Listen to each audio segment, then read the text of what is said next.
അപ്പൊ big boss season 7 കപ്പ് വാങ്ങിക്കൊടുത്ത PR വിനുസാറിനും നിനക്ക് കിട്ടിയതൊന്നും പോരല്ലടാ. ടീമുകൾക്കും എന്റെ അഭിനന്ദനങ്ങൾ. പിന്നെ ബിഗ് ബോസ് ഹൗസിന്റെ ഉള്ളിൽ ഞാൻ കയറിയതിനു ശേഷം കവി തല്ലു വാങ്ങിയിട്ടേ പോകുന്ന തോന്നുന്നത്. മൂന്നാമത്തെ ദിവസം ഞാൻ അറിയാതെ എന്റെ അച്ഛന്റെ കയ്യിൽ നിന്ന് 1.5 ലക്ഷം രൂപ വാങ്ങിച്ച് സോഷ്യൽ മീഡിയയിൽ എനിക്ക് എന്തോ വലിയ റീച്ച് ഒക്കെ ഉണ്ടാക്കി തരാം. അതിനൊക്കെയുള്ള ഭാഗ്യം ഉണ്ടായിരുന്നെങ്കിൽ ഞാനിവിടെ വന്ന് കിടക്കുമായിരുന്നോ പറഞ്ഞ് PR പണി എടുക്കാമെന്ന് പറഞ്ഞിട്ട് വിനുസാറ് PN പണിയാണ് തന്നത്. വല്ലാത്ത ചതിയായി പോയി. പക്ഷേ ഈ റീ എൻട്രിക്ക് പോയ സമയത്ത് 1.5 ലക്ഷത്തിന് പകരം 15 ലക്ഷം രൂപയുടെ പണി ഞാൻ വിനുസാറിനെ കൊണ്ട് എടുപ്പിച്ചിട്ടുണ്ട്.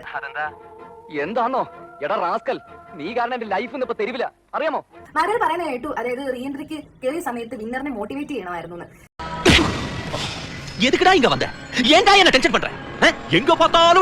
തന്റെ അടുത്ത് ആരോ അഭിപ്രായം ചോദിച്ചില്ലല്ലോ.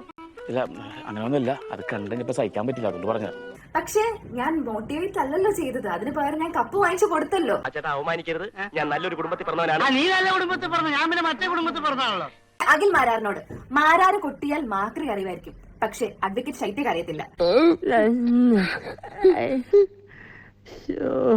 മാരാർ ഇരിക്കുന്ന തട്ട് താഴെ ഇരിക്കത്തുള്ളൂ എന്ന് മാരാരും മാരാറിന്റെ ഫാൻസുകളൊക്കെ എപ്പോഴും പറയാൻ കേട്ടിട്ടുണ്ട്.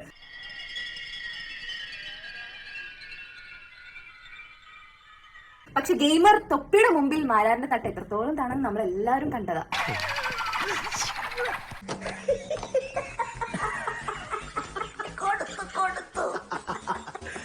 പിന്നെ ഉത്തരം മുട്ടുമ്പോൾ മാരാരെ പോലെ റഷ്യൻ വിപ്ലവം എടുത്തിടേണ്ട കാര്യം എനിക്കില്ല.